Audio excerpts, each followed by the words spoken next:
TB is short for tuberculosis and is a disease that is spreading in London. There are many ways of preventing this, and it's important to know that with modern medication it is curable. Listen to what some medical practitioners say about it.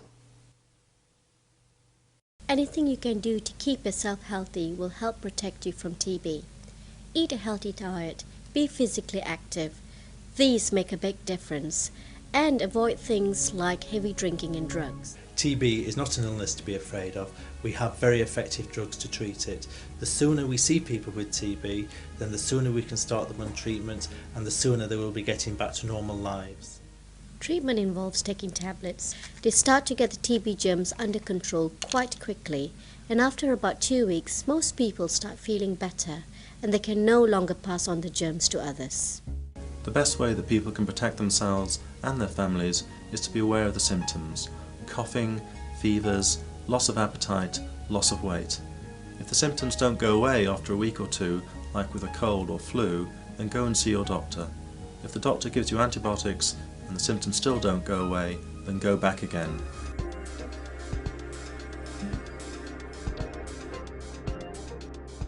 The following short drama gives an example of how TB can spread. Michael is a housing officer and Tom lives in a garage with 2 other people. They all have persistent coughs. The conditions they are living in has made it possible for the disease to spread. Hello, can I help you? Oh, hello. My name is Michael Sargent. Okay. I'm a housing officer. Can I come in and see you? Is there any sort of problem? Any reason? Well, we've been informed that someone lives here, so I'm just here to do my investigations, if that's all right with you. As long as it doesn't take too much of my time. I was on my way out, actually. No, just gonna take about 10 minutes. Of your time. All right. Yeah? Come on then. Okay. Thank you. Just pull the door behind you shut, please. Thank you.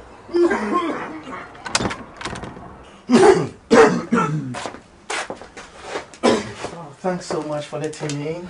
Not a problem. Is it all right if I take a seat? Yeah, go Yeah, for it. sure. No, Okay, thank you. Oh.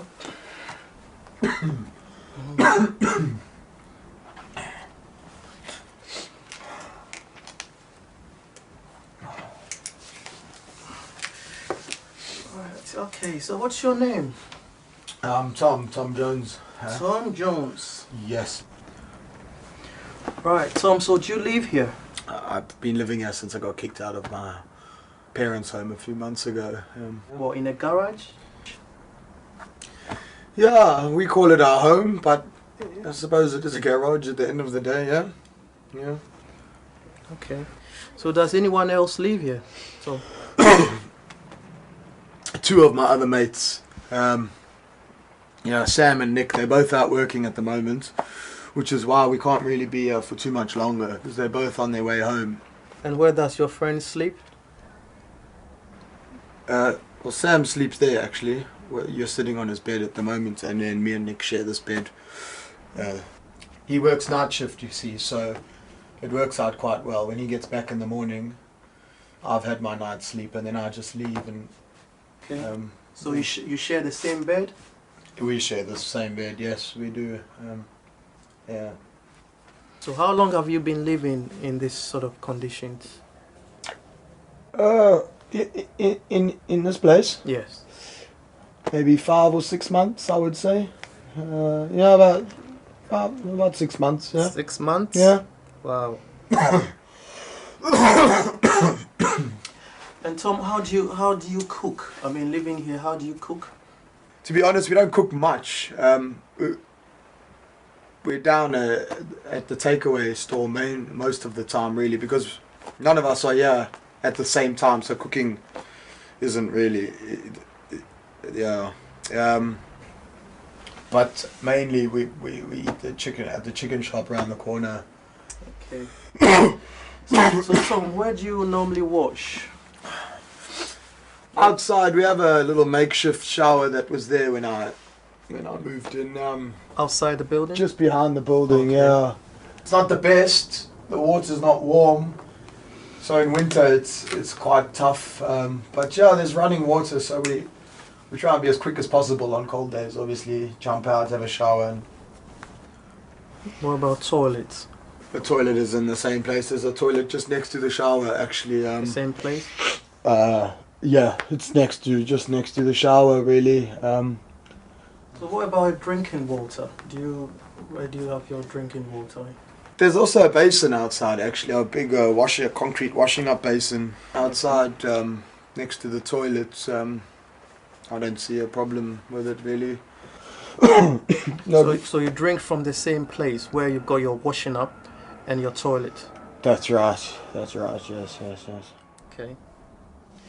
Are you feeling okay though? I mean, it seems to be kind of really sweating. Are you alright? To be honest, I'm not feeling great. I'm not feeling 100%. I think it's just a minor cold or flu. So how long have you had this cough for? The cough? Yes. Maybe 2 or 3 weeks, at 4 weeks, yeah, at max, maybe a month. What about your roommates? Do they cough as well? In the past few weeks, we've all had quite a bad cough. I just put it down to smoking, really. You are really coughing a lot, and I think you have to really go and see a doctor. I think there's a GP surgery down the road, and I recommend you go and register. I mean, my concern is this place is a garage. It's not designed to live in, so you haven't got the basic, living amenities that you need. And obviously, looking around, there's no ventilation, there's no hot water, there's no, fresh water. So I'm very much concerned with your living condition. All right? Yeah, I mean, I understand. Yeah, it's not ideal, is it? But we've got nowhere else to go. It's better than being on the streets, is the way I think of it.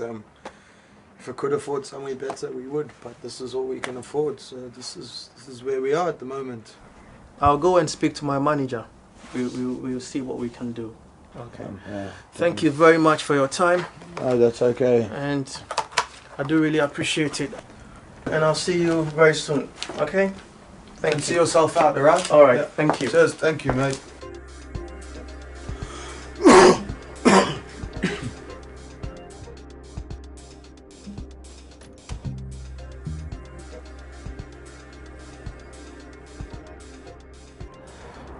I've seen so many people living in such conditions. A garage is not designed to live in. I would really like to help people like Tom, but I can't really do it all by myself. So I need your help. Tuberculosis is on the rise in London. People are very mobile, crossing from borough to borough. The disease knows no boundaries and remains a threat to those living in poor and overcrowded accommodation. Therefore, we need your help to prevent it from spreading.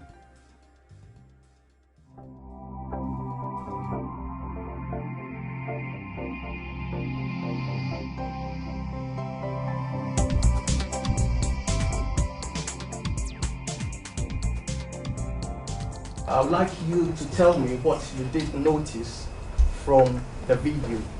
Anything you noticed about Tom and about his living conditions? Any idea? Feel free to talk. We are here to learn. So, what did you notice about Tom, and what did you notice about his living conditions? It was overcrowded. Overcrowded, yeah. They were sharing bed in a very small, space. Yeah. Okay, Michael, so let's catch up with Tom. It's now 6 months on since you last saw him. So what we want to find out is what happened after Michael left you that day. What happened to you? So the GP actually referred me to a chest clinic, which deals more with chest problems, obviously. And they did some tests on me and actually sent me for an x-ray because they were quite worried about my cough. They asked me similar questions as Mike did about my diet, etc., and my living conditions, how many people I lived with. And they x-rayed my chest. And it turns out that I had this disease called tuberculosis, more commonly known as TB. I'm sure some of you might have heard about it. So that was quite frightening, yes. So, was it a communicable disease? yes, it was a communicable disease. TB is a communicable disease, apparently. Does anybody know what that means? The word communicable. And any idea what communicable? any guesses? Any? Yeah? Communicable?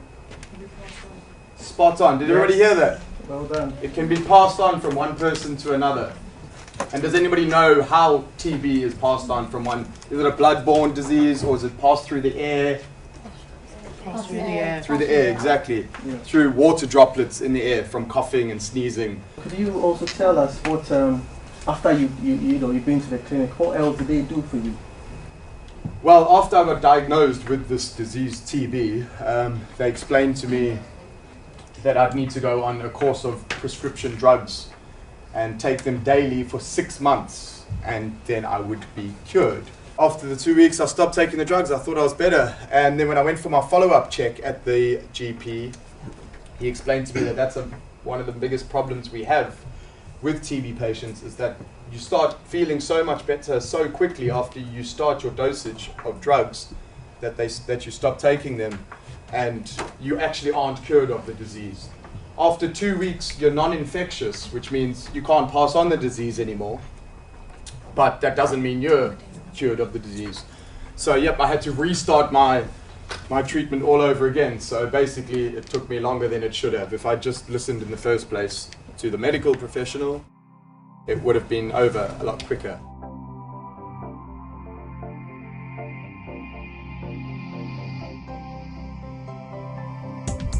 Sharing toilet seats. Can TB be transmitted by sharing toilet seats? Anybody agree with that? That would be incorrect. The answer is false.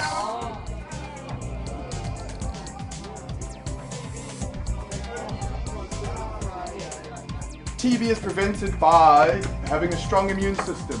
TB is transmitted by long periods of time spent with an infected person. That's pretty much everybody. Well done. That is the right answer.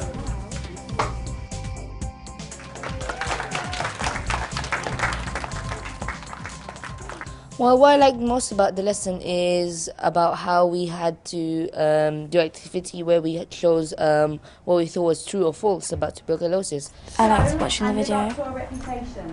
For me, I liked when we did the questionnaire. I enjoyed learning how to prevent TB, because if something happens to me or someone in my family, I could just tell them. I like the fact that you explained the symptoms, so that even if we're not sure about what TB looks like or the way it would affect somebody else, we would see it in the symptoms. So if anyone here has the symptoms, we'd be able to give them advice. TB is a very communicable disease, but it can't be contracted easily, and it's airborne. And it can be passed on very easily if you live in a house with many people. It's increasing, the amount of people who have it is increasing in London. It's a very high-risk disease. So you should live a healthy lifestyle instead of like eating loads of fat, junk food and that, and smoking and drinking alcohol, etc. And you can exercise as well, and don't live in a crowded place. You can prevent it by having fresh air in your room, and then by not sharing beds with each other, and have the room clean and tidy, and don't eat junk foods. If you live with a flatmate that's got tuberculosis, if they're sneezing, coughing all the time, and you're breathing that air that they're breathing, then it's kind of bad for you, and you get it as well. I would definitely tell my mom, I'll tell my brother, I'll tell my little sister, tell my parents about tuberculosis, so they can all have a good understanding and knowledge about what tuberculosis is and how you can prevent it.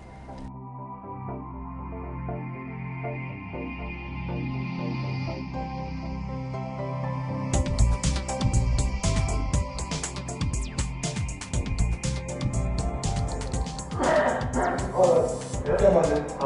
Okay, just hold the door behind you shut. Thank you. And garages obviously aren't a good place to live, are they? So why do you think Michael needs our help? What's he worried about? There's no hot or cold water. He's sharing a bed/sofa. Yeah. And yeah, that's all he has. And there's no gas, there's no cooker. He's continuously eating at the chicken shop all the time. we're going to catch up with Tom. It's now 6 months on since that video and since Michael visited his lovely home in the garage, and we're going to find out what happened to him. So, welcome, Tom. How are you feeling, Tom? 6 months on. Hell of a lot better. Really good. Thank you. Thank you very much. Do I look better, guys, than I did in there? Yes, I feel much better. Thank you. They put me on a 6-month course of medication, 4 different drugs each day I had to take for every day for 6 months. However, I slipped up, and after the first 2 weeks I was feeling a lot better, so I stopped taking them altogether. You stopped taking them? Yeah, altogether? I was feeling better. I was almost looking as good as I am today. You stopped, but you stopped? I stopped. I know that was the same reaction the clinic said, and they said that's one of the major problems with TB patients, not only in England or the UK but across the world, is that they stop taking their medication once they start feeling better. And they also explained to me that after 2 weeks you aren't contagious anymore, you aren't infectious, you can't pass on the disease, but that doesn't mean you've been cured, which is why you have to stick to your strict routine of your 6-month treatment. So what about your housemates? Did they have the same illness? Were they showing the same symptoms? Were they coughing all the time? It turned out that one of them actually had contracted TB. One was fine, he got lucky, the other one unfortunately got the illness. But he learned from my mistake, and when he was prescribed the treatment, the 6-month medication, he was feeling better after the first few weeks, but continued taking his medication. So he didn't stop, he carried on? He didn't stop, which made me feel a bit silly, but he learned from our mistakes, which works. If Michael never visited you, would that lead to death? Potentially, yes. You are very, very likely to die from TB if you aren't treated. But in saying that, it's 110% curable, if that makes sense. Okay, here's just a few statements. Shouts out true or false. TB is on the increase in London. Absolutely. And the most at risk are homeless people, people addicted to drugs, people with HIV, weak immune systems, and most importantly, people living in overcrowded houses, like I was in the garage. The videos are really interesting because you were shown about how people like live through it. Tuberculosis is an airborne disease which can affect the lungs but later on can affect the whole body. I learned that it's quite contagious, and if not treated early it can get into a very serious matter. You can't actually catch it unless you're with the person for over 6 hours. And it can affect anybody. One of the symptoms is coughing, a loss of appetite, loss of weight and sweating, and it can be prevented by simple things such as opening your windows and little steps like having fresh air.